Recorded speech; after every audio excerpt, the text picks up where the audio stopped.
Okay, ఏం చేసావు? నేనైతే బిస్కెట్స్ చేశాను. ఏంటి నువ్వు టూటీ ఫ్రూటీ వేసి ఇంత మంచిగా బిస్కెట్స్ చేసావా? ఎందుకు అంత ఫీల్ అయిపోతున్నావు? చాలా సింపుల్గా చెప్పేస్తాను. ముందుగా షుగర్ని తీసుకుని, అదే బ్రౌన్ షుగర్, ఇక్కడ నేను హెల్దీ వెర్షన్లో చేస్తున్నాను. బ్రౌన్ షుగర్ని పొడి చేసుకుని పక్కన పెట్టుకున్న తర్వాత బటర్ని సాఫ్టెన్ చేసుకుని షుగర్ పౌడర్ కూడా దీంట్లో వేసుకుని బాగా కలుపుకుని వెనిలా ఎసెన్స్ కూడా వేసుకుని పక్కన పెట్టుకోవాలి. నెక్స్ట్ దీంట్లోకి గోధుమ పిండి and custard powder and milk powder, కొంచెం సాల్ట్ని అండ్ బేకింగ్ పౌడర్ని కూడా వేసుకుని బాగా కలుపుకుని ఆ వెట్ ఇంగ్రీడియంట్స్, డ్రై ఇంగ్రీడియంట్స్ రెండు మిక్స్ చేసేసుకోవాలి. టూటీ ఫ్రూటీ కూడా యాడ్ చేసేసుకుని, ఇఫ్ నీకు టూటీ ఫ్రూటీ వద్దనుకుంటే కూడా స్కిప్ చేసేయచ్చు.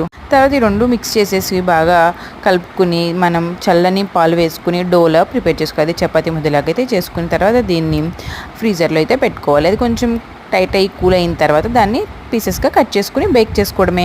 ఇఫ్ మీరు స్టవ్ మీద అయినా బేక్ చేసుకోవచ్చు 20 minutes, అండ్ మీరు ఓవెన్లో బేక్ చేసుకుంటే 17 to 18 minutes అయితే బేక్ చేసుకుంటే సరిపోతుంది. చాలా సింపుల్గా టూటీ ఫ్రూటీ బిస్కెట్స్ అయితే రెడీ అయిపోయినాయి. నేను ఈ పూర్తి వీడియో అయితే, ఫుల్ వీడియో అయితే పోస్ట్ చేస్తాను. ఇఫ్ మీకు డౌట్స్ ఉంటే తప్పకుండా చూడండి. ఛానల్ సబ్స్క్రైబ్ చేసుకోండి.